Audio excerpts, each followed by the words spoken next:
Hello students, how are you? My name is Bhupen Coach. I am biology faculty in Ajmal Super 40. तो बच्चों आज हम लोग एक बहुत ज़्यादा इम्पॉर्टेंट चैप्टर डिस्कस करने वाले हैं, that is your reproductive health. ये जो चैप्टर है रिप्रोडक्टिव हेल्थ बच्चों, यहाँ से तो नीट में क्वेश्चन आने ही वाले हैं और ये चैप्टर इसीलिए भी ज़रूरी है क्योंकि ये आप लोगों को फ्यूचर में एक हेल्दी लाइफ जीने में हेल्प करेगा, ठीक है ना। इससे आप अपनी मदद कर पाओगे, अपने फ्रेंड्स की मदद कर पाओगे, ठीक है ना, अपने फैमिली वालों की मदद कर पाओगे या फिर you will be helping the societies. तो इस चैप्टर में आपको ऐसे इन्फॉर्मेशंस मिलेंगे जिन इन्फॉर्मेशंस के हेल्प से आप लोग एक सोशल या फिर एक हेल्दी सोसाइटी को जो है क्या कर पाओगे, ग्रो कर पाओगे, ठीक है ना। And also this chapter is important from the NEET point of view.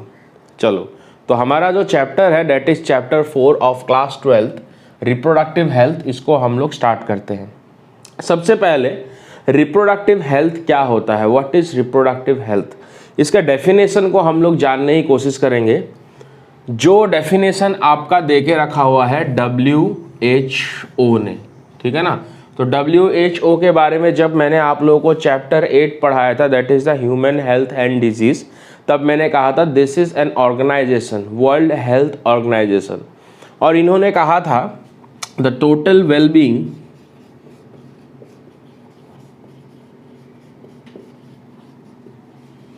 in all aspects of reproductive health। अब आप लोग यहां पर देखिए, अकॉर्डिंग टू WHO, इन्होंने आपका कहा है the total wellbeing in all aspects of reproductive health, ठीक है ना।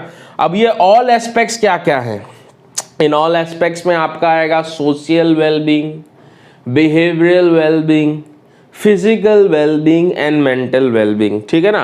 मतलब that is your social wellbeing, behavioural wellbeing,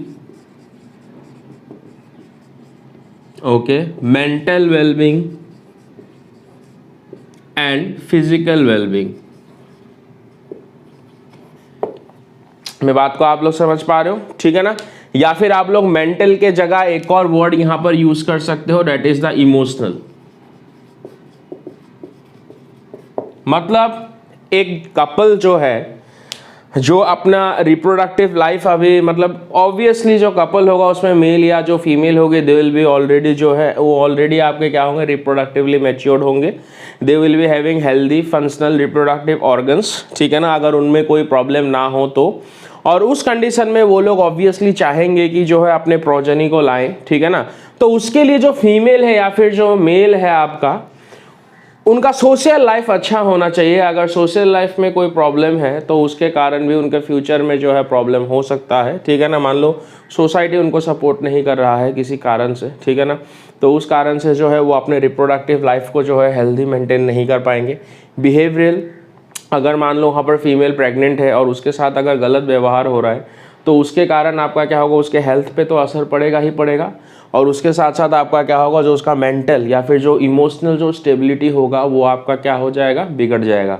और जब हमने human health and disease chapter पढ़ा था तो मैंने कहा था अगर कोई पर्सन अगर मेंटली अनवेल है या फिर मेंटली आपका क्या होगा, जो इमोशनली अगर वो हेल्दी नहीं है तो उसके कारण क्या होगा, उसका जो एंडोक्राइन सिस्टम है वो अच्छे से काम नहीं करेगा, ओके, उसका जो नर्वस सिस्टम है वो प्रॉपर्ली काम नहीं करेगा, नर्वस सिस्टम प्रॉपर्ली काम नहीं करेगा तो एंडोक्राइन सिस्टम प्रॉपर्ली काम नहीं करेगा, और अल्टीमेटली जो पर्सन है उसका जो हेल्थ है वो बिगड़ जाएगा, ठीक है ना।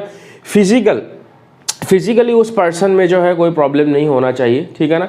जैसे अगर फीमेल की बात करें, वो प्रेग्नेंट है लेकिन उसके बॉडी में मेल न्यूट्रिशन है, ठीक है ना, उसका जो बोन्स है वो हेल्दी नहीं है आपका, ठीक है ना, उनमें ऑस्टियोपोरोसिस होना स्टार्ट हुआ है, कैल्शियम की कमी हो सकती है उस फीमेल में, उसका ब्लड प्रेशर हाई हो सकता है, ठीक है ना, या फिर उसको डायबिटीज़ हो सकता है। तो बहुत सारे रीजंस ऐसे हो सकते हैं आपके, ठीक है ना, ओके। तो उसके कारण जो होता है अल्टीमेटली रिप्रोडक्टिव लाइफ पे असर पड़ता है, ठीक है। इसीलिए हमारा जो वर्ल्ड हेल्थ ऑर्गेनाइजेशन है उन्होंने कहा है कि यहाँ पर रिप्रोडक्टिव हेल्थ का जो डेफिनेशन उन्होंने दे के रखा है that is a total wellbeing in all aspects of reproduction, चाहे वो आपका सोशल हो, बिहेवियरल हो, बिहेवियर घर वालों का, फ्रेंड्स का, सोसाइटी का, किसी का भी, ठीक है ना। ओके, मेंटल हेल्थ या फिर इमोशनली उसको स्टेबल रहना पड़ेगा, and she must be physically strong. ऐसा जो मेल है उसके साथ भी लेकिन लागू होता है आपका, ठीक है ना। तभी वो अपने फैमिली को जो है अच्छे से सपोर्ट कर पाएगा, अपने वाइफ को प्रॉपर्ली वो सपोर्ट कर पाएगा, ठीक है ना। So it applies for both. Okay, और जब फीमेल के ऊपर जो है आपका ये सब ज़्यादा फोकस किया जाता है, ठीक है ना। नेक्स्ट अगर हम डिस्कस करें इस चैप्टर में हमको पढ़ना क्या है, ठीक है ना। तो सबसे पहले कोई भी चैप्टर जो है हम स्टार्ट करते हैं, हमको जानना जरूरी है कि उस चैप्टर में हमको क्या क्या पढ़ना है, फिर हम स्टार्ट करेंगे, ठीक है। तो इस चैप्टर में हमको क्या क्या पढ़ना है, जैसे कि हमने डेफिनेशन तो पढ़ लिया है यहाँ पर। अब रिप्रोडक्टिव हेल्थ से रिलेटेड क्या क्या प्रॉब्लम्स हो सकते हैं, उन प्रॉब्लम्स के बारे में हमको पढ़ना है, ठीक है ना। क्या क्या प्रॉब्लम्स हो सकते हैं, ठीक है। प्रॉब्लम्स में जैसे कि आपका क्या क्या हो सकता है, एक तो ओवर पॉपुलेशन, इन सब सारे चीज़ों को हम डिस्कस करेंगे।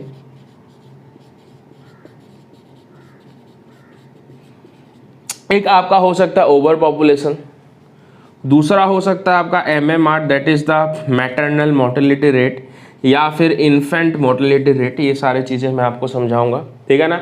STD that is your sexually transmitted diseases, इसके ऊपर तो हम एक अलग क्लास में अच्छे से डिस्कस करने वाले हैं बच्चों। तो ये सारे जो प्रॉब्लम्स होंगे जिसके बारे में हमको डिस्कस करना है। अब इन प्रॉब्लम से निपटने के लिए, इन प्रॉब्लम्स को सॉल्व करने के लिए क्या स्ट्रेटजी होगा, जैसे कि आप लोग नीट क्रैक करने के लिए कोई ना कोई स्ट्रेटजी आप लोग जो है अप्लाई करोगे। मेरे को दिन में इतने घंटे पढ़ने हैं, इतना DPP प्रैक्टिस करना है, DPP को मेरे को टाइम देख देख के प्रैक्टिस करना है, 1 घंटे में इतने क्वेश्चन मेरे solve. These are the strategies for you to crack the NEET. Okay, so what will be the strategies for us और by our government, by our society to maintain a good reproductive health, क्या strategy होना चाहिए, ठीक है ना। Strategies,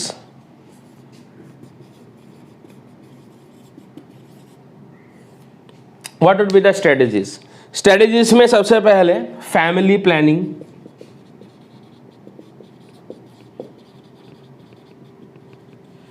अगर family planning की बात करें, birth control,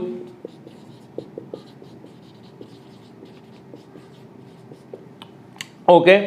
next is your awareness, awareness होना चाहिए सोसाइटी में, ठीक है ना। Awareness about reproductive health,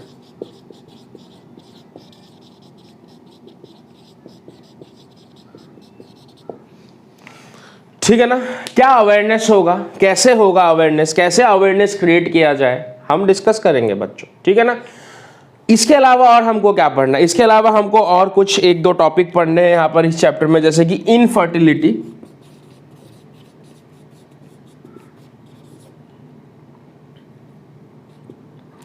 infertility में क्या पढ़ते हैं, फर्टिलिटी वर्ड का मतलब होता है जो फीमेल या फिर जो मेल फर्टाइल होते हैं, जिनमें कैपेबिलिटी होती है टू रिप्रोड्यूस।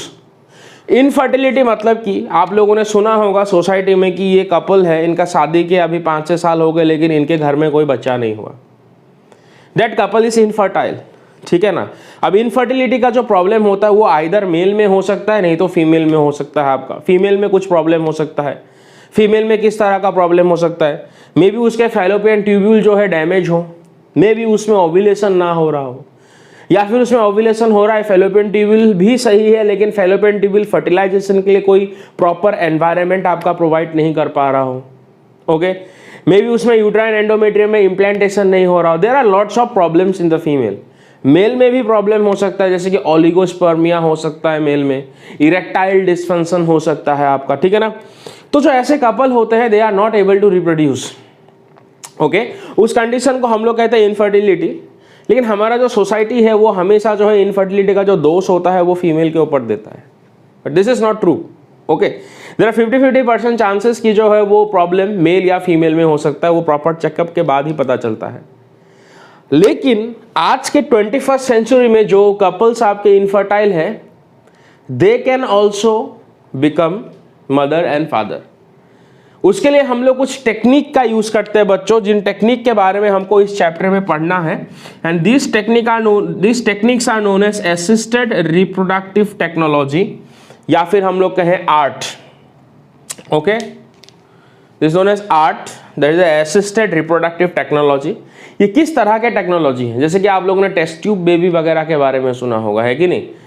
यस, तो उन सब के बारे में जो है हमको इस चैप्टर में डिस्कस करना है। ZIFT क्या होता है, GIFT क्या होता है, ओके, इंट्रा यूटेराइन ट्रांसफर क्या होता है, तो इन सब के बारे में हम लोग बच्चों डिस्कस करने वाले इस चैप्टर में। लेकिन ये तो मैंने अभी आपको बोला, इस चैप्टर का पूरा ब्लूप्रिंट दिया कि क्या पढ़ेंगे हम इस चैप्टर में, ठीक है ना। तो लेट्स स्टार्ट। मेरे ख्याल से इंटरेस्ट आपका अभी तक इस चैप्टर में आ चुका होगा, और इंटरेस्ट आ चुका है तो एकदम आराम से बैठ जाइए, ठीक है ना। हम स्टार्ट कर देते हैं बच्चों, ठीक है ना। So we should start now, okay. तो प्रॉब्लम्स के बारे में हम डिस्कस करते हैं। सबसे पहले ओवर पॉपुलेशन। ओवर पॉपुलेशन एक बहुत बड़ा प्रॉब्लम है बच्चों। कुछ चीज़ें मैं आपको अभी ओरली बताने वाला हूँ, ठीक है। हर चीज़ का थ्योरी इतना नहीं चाहिए आप लोगों को। एनसीईआरटी बुक में जो है 2 पेज भर भर के थ्योरी लिखा है, आप लोग पढ़ लेना वहाँ से। उन्हीं थ्योरी से मैं इंपॉर्टेंट पॉइंट आप लोगों के साथ डिस्कस करूँगा, जो नीट पॉइंट ऑफ व्यू से या फिर जो हमारा एम्स का एग्जाम है उस पॉइंट ऑफ व्यू से हमारे लिए इंपॉर्टेंट होगा, ठीक है। ओके, तो यहाँ पर मैं थोड़ा मिटा देता हूँ।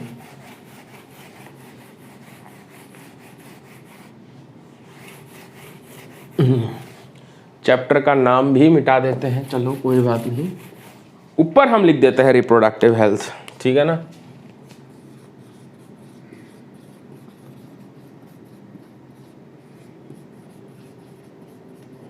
Let's write the reproductive health here. Now first we'll be discussing about this population, overpopulation. Overpopulation होने से क्या क्या प्रॉब्लम हो सकता है, ठीक है ना। एक वर्ड मैं आपको यहां पर बोलता हूं, the word is our demography.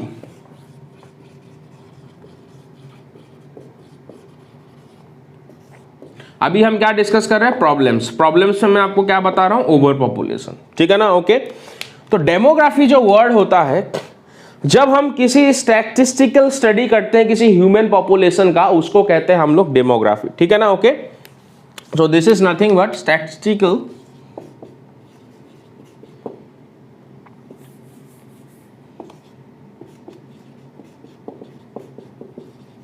Study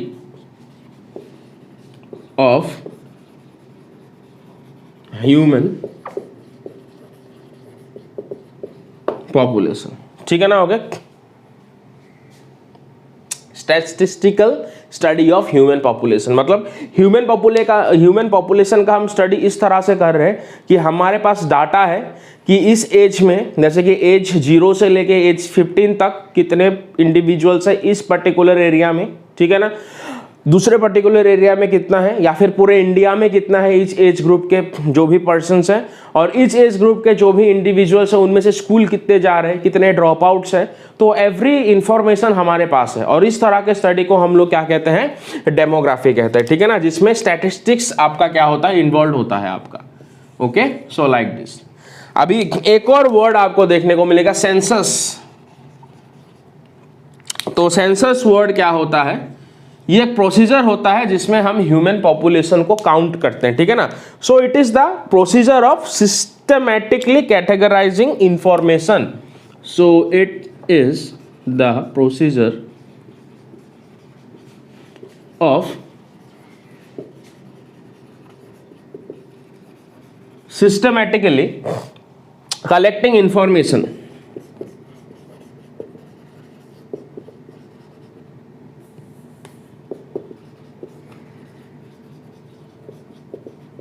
about human population,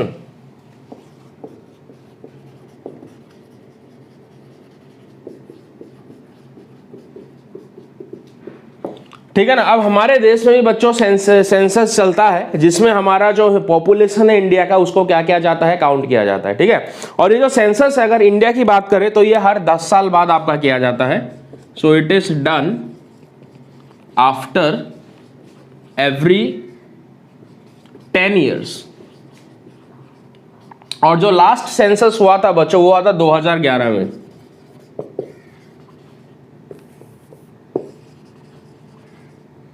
वो हुआ था आपका 2011 में लास्ट सेंसस। मतलब अगला सेंसस कब होगा, 10 साल ऐड कर दूं, 2021 में आपका जो है अगला सेंसस होगा, ठीक है। अब लास्ट जो सेंसस हुआ था 2021 में, लास्ट सेंसस में जो आपका जो हमारा इंडिया का जो पॉपुलेशन काउंटिंग में निकला, उसको सुन के जो है आप लोग हैरान हो जाओगे, ठीक है ना। तो लास्ट सेंसस में जो हमारा इंडिया का पॉपुलेशन निकला दैट वाज योर 1.2 बिलियन यहां पर। तो टोटल पॉपुलेशन था इंडिया का इज योर 1.2 बिलियन। 1.2 बिलियन मतलब कि पूरे वर्ल्ड में every 6th person is Indian. ये प्राउड करने वाली बात नहीं है बच्चों, डेंजरस सिचुएशन है हमारे लिए, ठीक है ना। तो every 6th person is your Indian. अगर सबसे ज्यादा पॉपुलेटेड स्टेट के बारे में बात करें हमारे इंडिया में that is UP, Uttar Pradesh सबसे ज्यादा पॉपुलेटेड स्टेट है। और सबसे कम पॉपुलेशन, लीस्ट पॉपुलेटेड स्टेट की बात करें दैट इज सिक्किम, वहां पे पॉपुलेशन सबसे कम है पर स्क्वायर किलोमीटर के बारे में अगर हम बात करें। This is not a thing to be proud. ऐसा ओवर पॉपुलेशन, अब ओवर पॉपुलेशन का क्या प्रॉब्लम है, क्या सिचुएशन है हमारे इंडिया में बोलते हैं। ओवर पॉपुलेशन के कारण सबसे पहले तो आपका क्या होगा, जो रिसोर्सेस है जैसे कि फूड रिसोर्सेज के बारे में बात करें, वाटर रिसोर्सेज के बारे में बात करें, वो सबको एफिशिएंटली नहीं मिल रहा है। कुछ लोगों को मिल रहा है, कुछ लोगों को नहीं मिल रहा है। जो non renewable source of energy है उन पे ज़्यादा प्रेशर पड़ रहा है आपका, क्योंकि लोग ज़्यादा हैं, यूज़ करने वाले लोग ज़्यादा है, उन पे ज़्यादा जो है आपका क्या पड़ रहा है, प्रेशर पड़ रहा है। नॉन रिन्यूएबल भी है, ख़त्म होता जा रहा है, मतलब महंगाई भी बढ़ रही है, ठीक है ना। उसके साथ साथ लोगों के पास रहने के लिए अब जगह नहीं है और ज़्यादा जंगल की कटाई चल रही है घर बनाने के लिए, तो एनवायरनमेंट पे भी असर पड़ रहा है। बात करते हैं हेल्थ पे क्या असर पड़ रहा है ओवर पॉपुलेशन के कारण। हेल्थ पे ओवर पॉपुलेशन के कारण असर क्यों पड़ रहा है, क्या असर पड़ रहा है। पॉपुलेशन ज़्यादा है लेकिन हमारे यहाँ पर जो मेडिकल फैसिलिटीज़ है फिलहाल लिमिटेड है, और लिमिटेड है भी तो आपका क्या होगा कि पॉपुलेशन बढ़ रहा है। तो यही बात है आपका कि पॉपुलेशन बढ़ रहा है, अगर आप 10 हॉस्पिटल बनाओ तो अगले 10 साल में पॉपुलेशन जो है और डबलिंग हो जाता है आपका। माना जाता है कि जो हमारा इंडिया का पॉपुलेशन है उसको डबलिंग होने में खाली आपका कितना टाइम लगेगा, नेक्स्ट 33 ईयर्स, और 33 ईयर्स में जो इंडिया का पॉपुलेशन डबलिंग हो जाएगा। मतलब कि यहाँ से 2011 प्लस 33 ईयर्स कर दीजिए आप लोग, इट विल बी डबल। तो आप अगर 10 हॉस्पिटल बनाते हो तो वो 10 हॉस्पिटल भी आपको कम नजर आएगा 34 ईयर्स के बाद। तो दिस इज द सिचुएशन बच्चों, ठीक है ना। पॉपुलेशन बढ़ रहा है तो रास्तों में जो आपका जो भी एक्सीडेंट्स वगैरह है वो बढ़ रहे हैं, एक्सीडेंट बढ़ रहे हैं। लेकिन एक्सीडेंट में 10 लोगों का एक्सीडेंट होता है तो एम्बुलेंस बुलाते हैं तो एम्बुलेंस एक ही आ पाती है क्योंकि अवेलेबल उतना ही है फिलहाल। अब जो ट्रीटमेंट कराते हैं लोग उन पे असर पड़ रहा है आपका, मेडिकल फैसिलिटीज महंगी होती जा रही हैं इसके कारण, ठीक है ना। तो दीज आर द थिंग्स। तो गवर्नमेंट आपका कितना करेगा, गवर्नमेंट के पास एक ही सोल्यूशन है कि वो जो पॉपुलेशन को कंट्रोल करे, यहाँ पर it should control the population. अब लोग कहते हैं कि गवर्नमेंट हमारे लिए क्या कर रही है, गवर्नमेंट तो हमको कुछ फैसिलिटी दे नहीं रही। जैसे कि रिसेंट अगर हम लोग बात करें जो कोरोना का सिचुएशन है, ठीक है ना, there are not enough hospitals to treat the patient. ऐसा नहीं है कि हम ट्रीट नहीं कर सकते, हालांकि वैक्सीन डेवलप नहीं हुआ है, बट माइल्ड सिम्टम्स वालों का ट्रीटमेंट हम कर सकते हैं। बहुत सारे लोग क्योर भी हुए, बट ऐसी बात है कि अब कम है, हमको quarantine centres, temporary quarantine centres बनाने पड़ रहे क्योंकि पॉपुलेशन ज़्यादा है। That is the thing. अगर ये पॉपुलेशन कम होता, ऐसे पैंडेमिक सिचुएशन में भी जो हमारा कंट्री जो है आराम से क्या कर लेता है, इसको ओवरकम कर लेता है। बहुत सारे कंट्री ने किया भी है, न्यूजीलैंड जैसे जगह हो गए आपके, जैसे कि दे हैव ओवरकम, वहाँ पर बहुत सारी चीज़ें जो है अभी खुल चुकी हैं। ओके, तो पॉपुलेशन एक बहुत बड़ा रीजन है हमारे लिए। इसका कंट्रोल एक ही है खाली, strategies. We have to apply some strategies to control this population. इन स्ट्रेटेजीज के बारे में family planning, birth control and awareness, लोगों में अवेयरनेस होना जरूरी है। ये हम डिस्कस करेंगे इस चैप्टर में बच्चों, ठीक है ना। नेक्स्ट अगर हम बात करें MMR या फिर IMR, तो ओवर पॉपुलेशन से क्या प्रॉब्लम होता है, you have understand. Next if we discuss the term MMR, MMR जो टर्म होता है that is the maternal mortality rate. ये भी कहीं ना कहीं रिलेटेड है आपका ओवर पॉपुलेशन से, ठीक है ना। कुछ चीजें मैं मिटा देता हूं।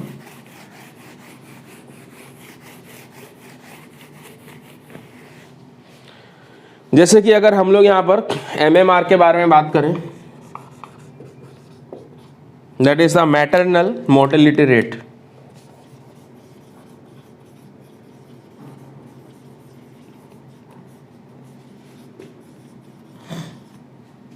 और अगर मैं IMR की बात करूं,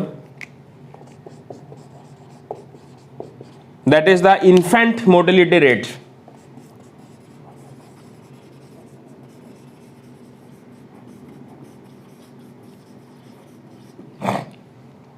ये प्रॉब्लम था, ये प्रॉब्लम लेकिन अभी ये सॉल्व हो चुका है मोटा मोटी, ठीक है ना।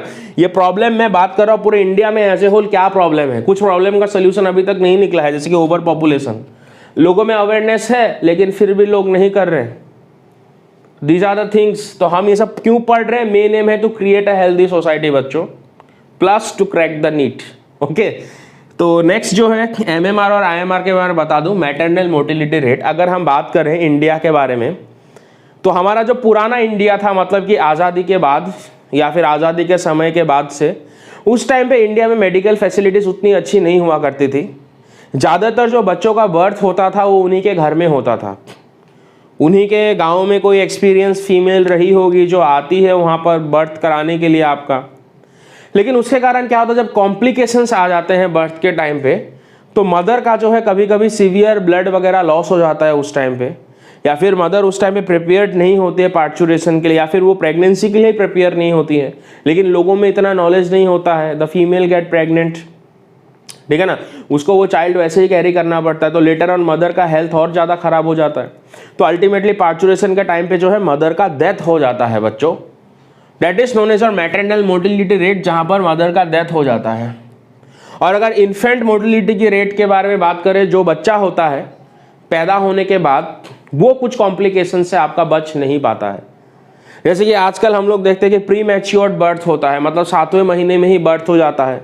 तो बच्चे को जो है वेंटिलेशन वगैरह में रख के हम लोग क्या कर सकते हैं, जब तक 9 महीने उसके कंप्लीट नहीं होते हैं, उसका हम लोग वेल डेवलपमेंट करा सकते हैं। लेकिन पहले ऐसा नहीं था, प्री मैच्योर्ड बच्चों का डेथ हो जाता था पहले, या फिर बर्थ होने के बाद भी बच्चों का वहाँ पर जो है लोगों में ज्ञान नहीं होता था कि वैक्सीनेशन कराना है, तो इम्यूनाइजेशन कराना है। ना तो वैक्सीनेशन होता था, ना तो इम्यूनाइजेशन होता था, जिसके कारण आपका क्या होता था, जो इन्फेंट थे उनका डेथ हो जाता था। And that is known as our infant mortality rate. हालांकि इनका जो रेट है अभी, हालांकि पिछले कुछ सालों में, 10-20 सालों में जो है infant mortality rate and maternal mortality rate आपका बहुत कम हो गया है, because of the awareness. Awareness कैसे करते हैं मैं बता रहा हूं आपको, ठीक है ना। अवेयरनेस के कारण इनका जो है इन्फेंट मोर्टेलिटी रेट आपका कम हो गया है। अभी तो गवर्नमेंट बोलती है कि आप हॉस्पिटल में आके बच्चे का बर्थ कराइए, इसके साथ आपको कुछ पैसे भी मिल जाएंगे। तो लोगों को, जिन लोगों का अवेयरनेस से काम नहीं चलता, उनको इस तरह का मतलब कि आपको थोड़ा लालच भी देना पड़ता है। They go to the government hospital to give birth to the young one. Ultimately क्या होता है, मदर का भी हेल्थ सही रहता है, बच्चे का भी इम्यूनाइजेशन हो जाता है। These are the things. Okay, तो पहले इनके कारण भी जो है बहुत ज़्यादा डेथ होता था, तो इसको हमने प्रॉब्लम्स में रखा है। तो दीज प्रॉब्लम्स आर धीरे धीरे सॉल्व हो रहे हैं। फिर है STD। STD का मतलब है सेक्सुअली ट्रांसमिटेड डिजीजेस। याद करो, ह्यूमन हेल्थ एंड डिजीज में मैंने आप लोगों को बताया था एड्स के बारे में, ठीक है ना। यहाँ पर हम कुछ और सेक्सुअली ट्रांसमिटेड डिजीजेस के बारे में बात करेंगे। गोनेरा हो गया, साइफिलिस हो गया, जेनाइटल हर्ब्स हो गया आपका, विल बी डिस्कसिंग। इसके लिए हम एक अलग लेक्चर में ही डिस्कस करेंगे। इनके कॉजेटिव ऑर्गेनिज्म के बारे में हम डिस्कस करेंगे। बॉडी के कौन से ऑर्गन्स को किस तरह का सिम्टम वगैरह रहता है, everything will be discussing.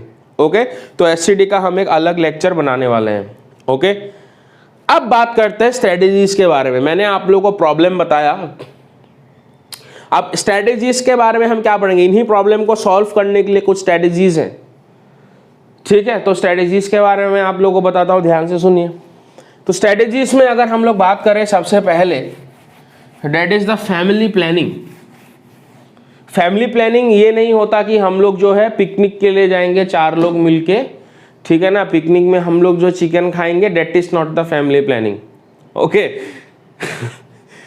Family planning का मतलब होता है कि अपने फैमिली के मेंबर्स, हमारे फैमिली में कितने मेंबर होंगे उसको प्लान करना, that is the family planning. और family planning is the integral part of population control, ठीक है। सबसे पहले वर्ल्ड में फैमिली प्लानिंग को इंट्रोड्यूस किया इंडिया ने। क्यों? क्योंकि इंडिया का पॉपुलेशन ज़्यादा हो गया था, इसीलिए इंडिया को सबसे पहले करना पड़ा, ठीक है ना। तो ये जो फैमिली प्लानिंग है, it was first of all implemented by India okay, तो first launched by India, this family planning के बारे में अगर बात करें,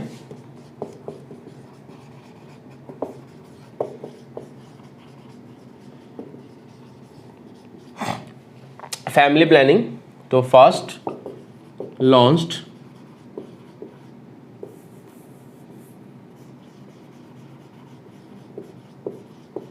बाय इंडिया। तो इंडिया ने जो है इसको सबसे पहले आपका क्या क्या लॉन्च किया, ठीक है ना, या फिर हम कह सकते हैं स्टार्टेड। और कौन से साल में स्टार्टेड किया था? इन द ईयर 1951। तो ये वो साल था जब इंडिया ने आपका जो है फैमिली प्लानिंग प्रोग्राम को स्टार्ट कर दिया था इन द ईयर 1951। मतलब आज़ादी के कुछ साल बाद ही देखिए आपका जो है कितने जल्दी हमारा जो है पॉपुलेशन ग्रो करने लगा, ठीक है ना। और इसके लिए कुछ स्लोगन भी निकाला था, जो हम इस अवेयरनेस के बारे में बात कर रहे हैं ना, अवेयरनेस, तो लोगों के बीच में अवेयरनेस लाने के लिए इन्होंने कुछ स्लोगन्स भी लगाए। पॉपुलर स्लोगन है जो नीट में पूछा जाता है, लेकिन ठीक है, फैमिली प्लानिंग से एसोसिएटेड क्या आपका जो यहां पर स्लोगन था? स्लोगन था आपका हम दो हमारे दो।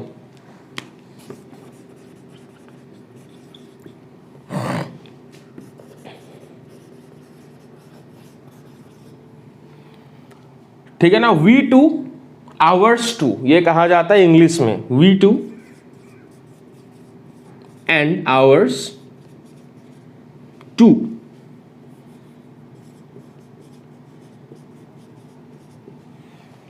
ठीक है ना। तो इंडिया ने सबसे पहले आपका जो है फैमिली प्लानिंग को यहां पे प्रमोट किया, क्योंकि पहले के जमाने में लोग क्या करते थे, 6-7 बच्चे जो है पैदा कर लेते थे आपका। अब हर घर में 6-7 बच्चे होंगे तो पॉपुलेशन तो 3 गुना 6 गुना बढ़ ही जाएगा। अल्टीमेटली रिसोर्सेस पे वहाँ पे क्या होगा, जो भी रिसोर्सेस है उनमें आपका जो एक्सट्रीम प्रेशर पड़ने वाला है। लोगों को पर्याप्त मात्रा में जो भी चीज़ें चाहिए, चाहे रॉ मटेरियल हो या फिर मेडिकल केयर हो, जो भी हो, everything will not be available. अभी अगर एक्सीडेंट हो जाता है कहीं पर तो ब्लड बैंक में ब्लड अवेलेबल नहीं होता है। रीज़न क्या है? पॉपुलेशन, ठीक है ना। तो these are the things. Surgery के लिए आपका जो है किसी को कोई इमरजेंसी सर्जरी करना है तो उस टाइम पे जो है आपका डॉक्टर अवेलेबल नहीं है। क्यों? क्योंकि वहाँ पे सर्जरी और भी लाख लोगों को करना होता है, तो एक डॉक्टर एक टाइम पे कितने लोगों का सर्जरी करेगा? तो दीज आर द थिंग्स। इसीलिए जो है पॉपुलेशन का कंट्रोल होना बहुत ज़्यादा जरूरी है। अब अगर हर घर में 2 ही बच्चे होंगे तो उसका फ़ायदा क्या होगा? पहली बात तो उन बच्चों का नरिशमेंट अच्छे से होगा, उनको प्रॉपर एडुकेशन मिलेगा, ठीक है ना, और आगे चल के जो है वो अच्छे एक नागरिक बनेंगे आपका। लेकिन अगर बच्चे 10 हों तो कितनों को अच्छा एडुकेशन दे पाएगा माँ बाप, है कि नहीं? कितनों का हेल्थ केयर कर पाएगा आपका? These are the things. और पहले जो है इन्फेक्शंस के कारण जो है बच्चों का मौत भी बहुत ज़्यादा होता था, तो इसीलिए जो है माँ बाप क्या करते थे, 2-3 बच्चा जो है एक्स्ट्रा पैदा कर लेते थे आपका। ऐसा ही बोलना पड़ेगा अभी, ताकि इन्फेक्शन वगैरह, पहले तो मलेरिया से भी लोग मर जाते थे, तो इसीलिए जो है 3-4 बच्चे एक्स्ट्रा पैदा करते थे आपका। These are the things. लेकिन अभी तो ऐसा नहीं है कि नहीं? तो हम दो हमारे दो is the popular slogan associated with our family health planning which was launched by India in the year 1951। You have to remember this, very important point. और भी बहुत सारे स्लोगन हैं, जैसे कि बच्चे 2 ही अच्छे, ठीक है ना, वो सारे स्लोगन नहीं चाहिए। This is the popular slogan, इसके ऊपर आपको जो है क्वेश्चन मिलेगा। लेकिन this slogan is associated with which planning, तो 3-4 प्लानिंग का नाम दे देंगे, आपको जो है क्या करना पड़ेगा, याद रखना है, ठीक है ना। अब लेटर ऑन क्या हुआ मैं आपको बता रहा हूं। लेटर ऑन, अब यहां पर खाली इस फैमिली प्लानिंग में खाली एक ही चीज दिमाग में रखा गया था कि एक जो परिवार है उस परिवार में आपका खाली क्या होना चाहिए, 2 ही बच्चे होने चाहिए। लेकिन बहुत सारी चीजों को इसमें इंक्लूड नहीं किया गया था, जैसे कि मदर के हेल्थ के केयर को भी वहाँ पर इम्पोर्टेंस देना चाहिए, जिससे कि आपका जो है MMR मैटरनल मोर्टिलिटी रेट कम हो जाए।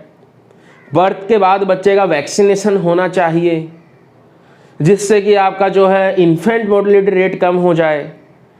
और साथ ही साथ तो 2 बच्चे, तो ये तो आपका क्या है, 2 बच्चे is compulsory, not more than that, ठीक है। तो इंडिया ने क्या किया, ये जो फैमिली प्लानिंग है इसको दोबारा से रीलॉन्च किया। और जब इसको दोबारा से रीलॉन्च किया इंडिया ने, इसके साथ कुछ ऑब्जेक्टिव जोड़ दिए, very simple.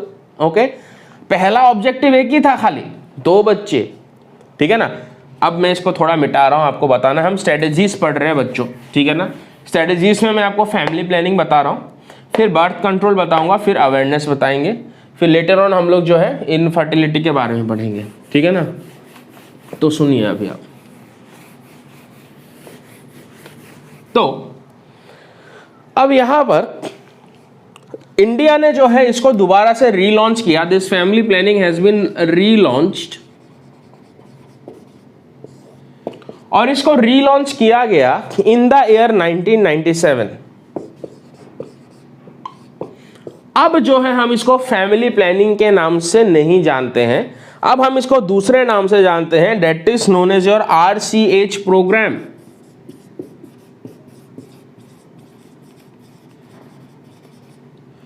Now we know it as RCH programme. ये आपके NCERT में क्लियर कट मेंशन्ड है, रीलॉन्च किया। अब RCH प्रोग्राम का सबसे पहले तो फुल फॉर्म क्या है? It is a reproductive and child health care programme. Okay, क्या है बच्चों ये? Reproductive and child health care programme. अब इस प्रोग्राम के ऑब्जेक्टिव क्या थे? What were the objectives?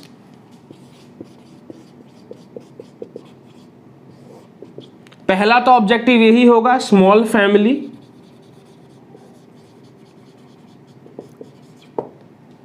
Okay, या फिर पहला ऑब्जेक्टिव फैमिली प्लानिंग,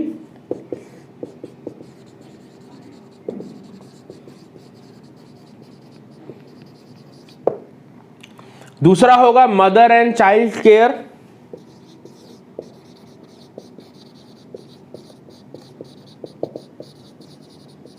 और मदर एंड चाइल्ड केयर में जो मदर का होगा pre postnatal care, during delivery and prenatal care.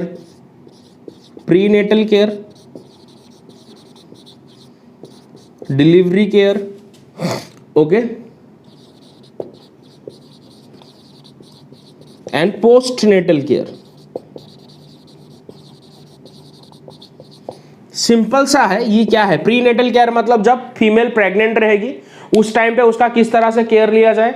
Per month उस फीमेल को डॉक्टर के पास लेके जाया जाएगा, ब्लड प्रेशर वगैरह मॉनिटरिंग होगी, ब्लड टेस्टिंग होगा, ब्लड में हार्मोन्स के लेवल देखे जाएंगे, न्यूट्रिशंस उसके बॉडी में प्रॉपर है कि नहीं, everything will be taken care of. Delivery के टाइम पे केयर लिया जाएगा, एकदम साइंटिफिक डिलीवरी होना पड़ेगा वहाँ पर इन अ स्पेशलाइज्ड हॉस्पिटल। कोई आपका स्पेशलाइज्ड गायनोकोलॉजिस्ट के प्रेजेंस में होना पड़ेगा आपका, ताकि कोई कॉम्प्लिकेशंस आए तो उस टाइम पे प्रॉब्लम को सॉल्व किया जा सके। And postnatal care, birth होने के बाद मदर का केयर करना फिर से, because mother has undergone through a stressed tedious procedure. Okay, ठीक है। अब बहुत सारे चीज़ें बच्चों इंक्लूडेड होंगे यहाँ पर, जैसे कि मैं आपको ओरली बता दे रहा हूँ, ठीक है ना। इस RCH प्रोग्राम में क्या क्या आपका जो है चीज़ों का ख्याल रखा जाएगा। एक तो मैंने बताया फैमिली प्लानिंग, दूसरा मैंने बताया मदर एंड चाइल्ड केयर, फिर इंपॉर्टेंस ऑफ ब्रेस्ट फीडिंग जैसा हो गया, वो चीज़ें बताई जाएंगी यहाँ पर। इंपॉर्टेंस ऑफ ब्रेस्ट फीडिंग,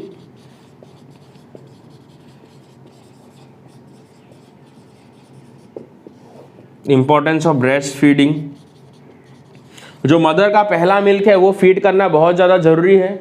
उसको हम लोग कोलेस्ट्रॉल कहते हैं, which is rich in antibody, क्योंकि जो अभी यंग वन है वो नया नया आपका क्या है एनवायरनमेंट के कांटेक्ट में आए, it is susceptible to lot of pathogens, जिसके लिए उसके बॉडी में एंटीबॉडी वगैरह होना जरूरी है, जो उसको कोलेस्ट्रॉल से मिलता है, ठीक है ना।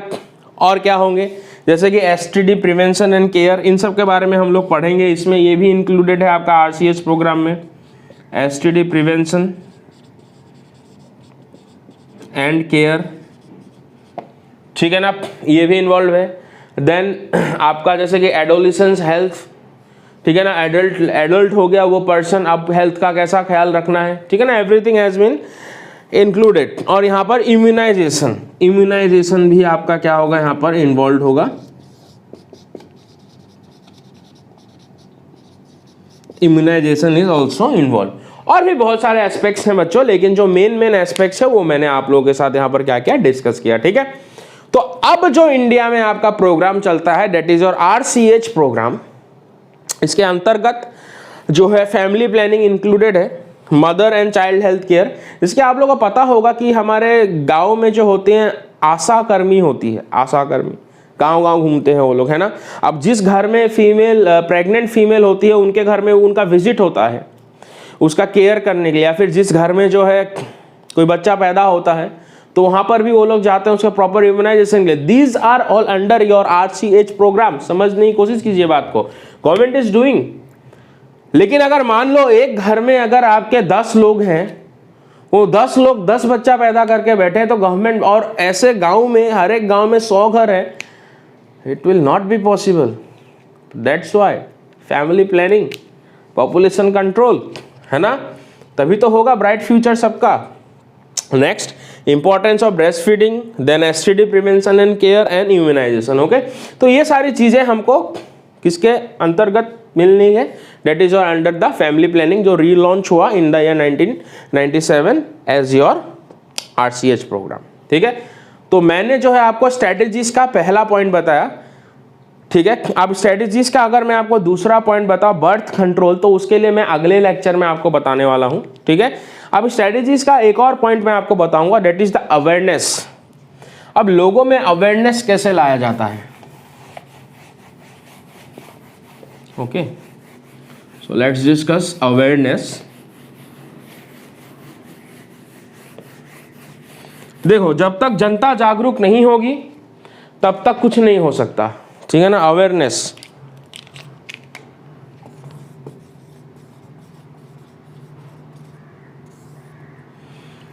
अवेयरनेस के बारे में मैं अगर आपको बताऊं,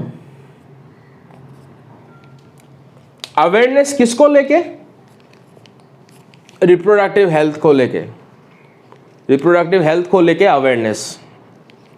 पहला तो अवेयरनेस क्या था, जैसे कि गवर्नमेंट ने तो कह दिया कि फैमिली प्लानिंग करना चाहिए हमको, गवर्नमेंट ने कह दिया, लेकिन दूर दराज के गांवों में लोगों को पता ही नहीं फैमिली प्लानिंग करना है कि नहीं, करने की क्या जरूरत है, करने के फायदे क्या होते हैं, डोंट नो। ठीक है ना, अब क्या होगा, तो उनके लिए उनको अवेयर कराना पड़ेगा कि दीज आर द स्ट्रेटेजीज हमारे कंट्री के लोग फॉलो कर रहे हैं, चलो सब लोग मिलके फॉलो करते हैं to make a better India. So it should be awareness should be among the people. अब अवेयरनेस कैसे होगा आपका, ठीक है ना, तो अवेयरनेस का जो मेथड होता है, सबसे पहले तो आपका जैसे कि ऑडियो विजुअल, बहुत सारे चीजें गवर्नमेंट यूज करते हैं, जैसे कि ऑडियो विजुअल, जैसे कि आपका टेलीविजन हो गया, प्रिंट मीडिया के थ्रू लोगों को कहा जाता है आपका गवर्नमेंट या फिर NGOs, जैसे कि नॉन गवर्नमेंट ऑर्गेनाइजेशंस। ठीक है ना, जैसे कि अपना अजमल फाउंडेशन एक बहुत अच्छा NGO है, ये लोगों की हेल्प करता है और साथ ही साथ लोगों के बीच में अवेयरनेस ही फैलाता है कि गर्ल चाइल्ड का एडुकेशन होना कितना ज़्यादा जरूरी है सोसाइटी के लिए। ठीक है ना, तो इस तरह के NGOs वगैरह भी जो है आपका क्या कर सकते हैं, there are lots of NGOs in our India, तो इनका भी बहुत ज़्यादा रोल होता है बच्चों अवेयरनेस फैलाने में। ठीक है ना, और किस तरह से आपका अवेयरनेस लाया जा सकता है, जैसे कि पेरेंट्स कैन हेल्प, पेरेंट्स बता सकते हैं बच्चों को, पेरेंट्स कैन हेल्प, रिलेटिव्स बता सकते हैं, टीचर बता सकते हैं, teacher and relatives can help.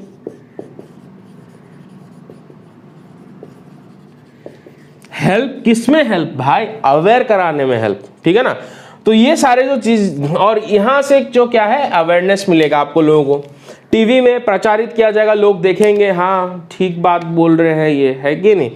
Print media लिखा हुआ आएगा कि पॉपुलेशन कंट्रोल करने में क्या, ये हो चुका है बच्चों इंडिया में, अभी भी होता है। अगर आप लोग जो है DD1 जैसे चैनल्स देखोगे, DD नेशनल, वहाँ पे आज भी है government and non government organisation.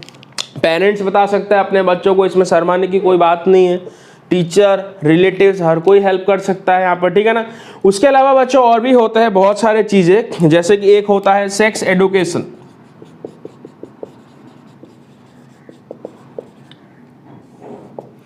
Sex education, जैसे कि अभी मान ले सिंपली ये जो चैप्टर है रिप्रोडक्टिव हेल्थ, ये आप लोगों के सिलेबस में इंक्लूडेड है, और सिलेबस में इंक्लूडेड है, हमारे गवर्नमेंट ने ही इसको इंक्लूड करके रखा हुआ है, ठीक है ना। और यहाँ पर आप लोगों को समझाने में कौन हेल्प कर रहा है? टीचर। तो सेक्स एजुकेशन में हमको जो है एक प्रॉपर मेल रिप्रोडक्टिव सिस्टम को समझने के लिए मिलता है, फीमेल रिप्रोडक्टिव सिस्टम को समझने को मिलता है हमें, हम हार्मोन्स के बारे में जानते हैं।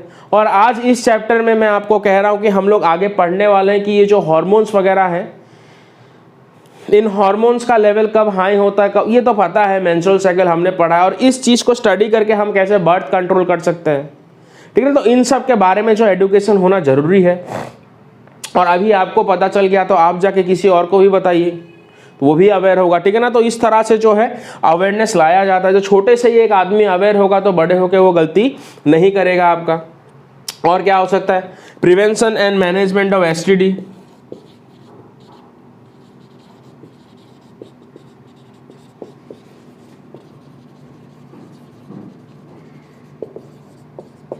एसटीडी जैसे कि मैंने बोला सेक्सुअली ट्रांसमिटेड डिजीजेस, उनका प्रिवेंशन कैसे लिया जाए, हम कुछ बैरियर मेथड वगैरह के बारे में पढ़ेंगे, ठीक है ना बच्चों। अगर हो जाता है किसी को बाय चांस, उसका मैनेजमेंट कैसे हो, ट्रीटमेंट कैसा हो, एवरीथिंग विल बी डिस्कसिंग, ठीक है ना। बर्थ कंट्रोल मेथड्स, ये सब अवेयरनेस में आ जाता है।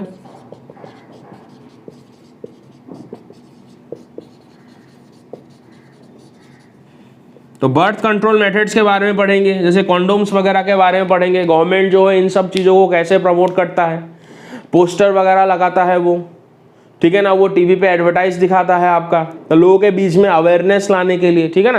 पहले जो है बर्थ कंट्रोल मेथड्स को टैबू माना जाता था। टैबू ऐसा होता है जो नेचुरल नहीं होता, उसको टैबू माना जाता है, मतलब ये सब इंसान यूज़ नहीं करते हैं, ये सब यूज़ करने की चीज़ें नहीं है, हमको जो है पाप लग जाएगा, ठीक है ना। But this is not the thing, okay, everything is scientific. Birth control method use करना कोई गलत बात नहीं है यहाँ पर, और पॉपुलेशन इससे कंट्रोल होता है आपका, ठीक है बच्चों। तो इस तरह के जो चीजें हैं हम लोग देखेंगे। And maternal and child health, तो इन सब के बारे में देखेंगे, मैटरनल एंड चाइल्ड हेल्थ। जैसे कि फिर से अगर मैटरनल चाइल्ड हेल्थ के बारे में अगर मैं आपको बताऊं, आप लोगों ने जो अपना डीडी नेशनल है वहाँ पे कुछ एडवर्टाइज देखा होगा, जो प्रेग्नेंट फीमेल है उसको हेल्दी खाना खाना चाहिए, उसका खाना प्रोटीन से रिच होना चाहिए, उसको आयरन मिलना चाहिए ना, इस तरह के एडवर्टाइज जो है गवर्नमेंट आपको ऑडियो विजुअल से अवेयर कराता रहता है लोगों में, ठीक है ना। तो इस तरह से जो है आपका अवेयरनेस होता है। तो मेरे ख्याल से ये जो चैप्टर है रिप्रोडक्टिव हेल्थ, इसका मैंने आपको रिप्रोडक्टिव हेल्थ का डेफिनेशन बताया सबसे पहले, फिर मैंने प्रॉब्लम्स के बारे में बताया आपको, इसकी ओवर पॉपुलेशन होने से क्या प्रॉब्लम हो सकता है, फिर मैंने आपको MMR मैटरनल मोर्टेलिटी रेट के बारे में बताया, इन्फेंट मोर्टेलिटी रेट के बारे में बताया, और STD के बारे में हम एक अगला लेक्चर बनाने वाले हैं जिसमें मैं आपको बताऊंगा बच्चों, ठीक है ना। फिर मैंने आपको स्ट्रेटजीज़ के बारे में बताया, फैमिली प्लानिंग के क्या स्ट्रेटजीज़ हैं, गवर्नमेंट के क्या स्ट्रेटजीज़ रहे हैं, RCH प्रोग्राम के बारे में बताया मैंने, उसका ऑब्जेक्टिव्स क्या है मैंने आपको बताया। अभी हम स्ट्रेटजीज़ में अवेयरनेस के बारे में मैंने आपको बताया, गवर्नमेंट किस तरह से जो है पब्लिक को अवेयर कराती है, ठीक है ना। तो अगले क्लास में जो है हम लोग स्ट्रेटजीज़ में से ही बर्थ कंट्रोल मेथड्स को पढ़ेंगे, ठीक है। फिर हम लोग STDs के बारे में पढ़ेंगे, फिर हम लोग इनफर्टिलिटी के बारे में पढ़ेंगे, ठीक है ना बच्चों। तो आज का लेक्चर यहीं पे ख़त्म करते हैं। तो मुझे लगता है कि लेक्चर आपको अच्छा लगा होगा, अच्छा लगे तो वीडियो को लाइक ज़रूर कर दीजिएगा, दोस्तों के साथ शेयर ज़रूर कीजिएगा। ओके बच्चों, thank you everybody, have a good day, पढ़ते रहिए जोरों शोरों से।